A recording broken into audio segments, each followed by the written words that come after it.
myself Dr. Neri Mittal, I'm a sports physiotherapist। आज का हमारा टॉपिक है साइटोप्लाज्म।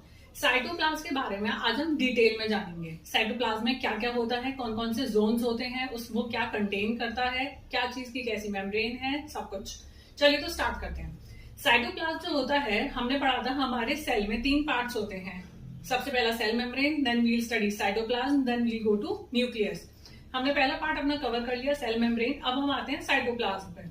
साइटोप्लाज्म जो होता है वो हमारे सेल के अंदर जो लिक्विड होता है वो हमारा साइटोप्लाज्म होता है।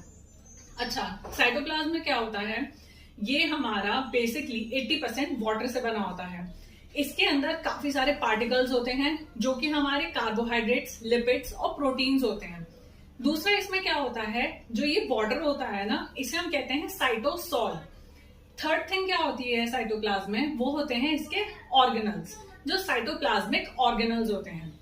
जो हमारे पार्टिकल्स हैं वो अलग अलग साइज और शेप के होते हैं। जो हमारे ऑर्गेनल्स हैं उनके अलग स्ट्रक्चर्स होते हैं और फंक्शंस अलग होते हैं। अच्छा, अब हम आते हैं जोन्स पे। जो हमारा साइटोप्लाज्म है वो 2 जोन्स में डिवाइडेड होता है। फर्स्ट जोन जो होता है उसे हम कहते हैं एक्टोप्लाज्म। सेकेंड जोन जो होता है उसे हम कहते हैं एंडोप्लाज्म। नेम से ही क्लियर हो जाता है, एक्टो मतलब पेरिफेरल और एंडो मतलब जहां भी एंडो है इट्स इनर। तो एंडो मतलब जो अंदर का पार्ट है। जो एक्टोप्लाज्म है, जैसे हमारी सेल मेम्ब्रेन है, इस सेल मेम्ब्रेन के जस्ट नीचे जो सबसे पहली लेयर आ रही है साइटोप्लाज्म की, वो है हमारी एक्टोप्लाज्म। उस एक्टोप्लाज्म के बाद जितना भी साइटोप्लाज्म न्यूक्लियस तक जा रहा है वो सारा एंडोप्लाज्म है। इस ही एंडोप्लाज्म में हमारे सारे पार्टिकल्स होते हैं और हमारे ऑर्गेनल्स होते हैं। अब जो हमारे ऑर्गेनल्स हैं, साइटोप्लाज्मिक ऑर्गेनल्स, इनके अलग अलग स्ट्रक्चर्स हैं, फंक्शंस हैं और इनमें कई ऑर्गेनल्स में लिमिटिंग मेम्ब्रेन्स हैं और कुछ में लिमिटिंग मेम्ब्रेन्स नहीं है।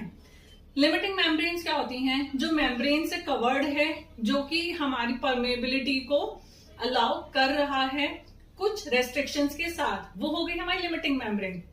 और जो नॉन लिमिटिंग मेम्ब्रेन है उसमें कोई मेम्ब्रेन नहीं है, कोई आउटर कवरिंग नहीं है और वो हमारे फ्री पार्टिकल एक्सचेंज को फ्रीली अलाउ करता है बिना किसी रोक टोक के। मतलब सब कुछ उसमें इजीली अंदर भी आ सकता है और बाहर भी आ सकता है।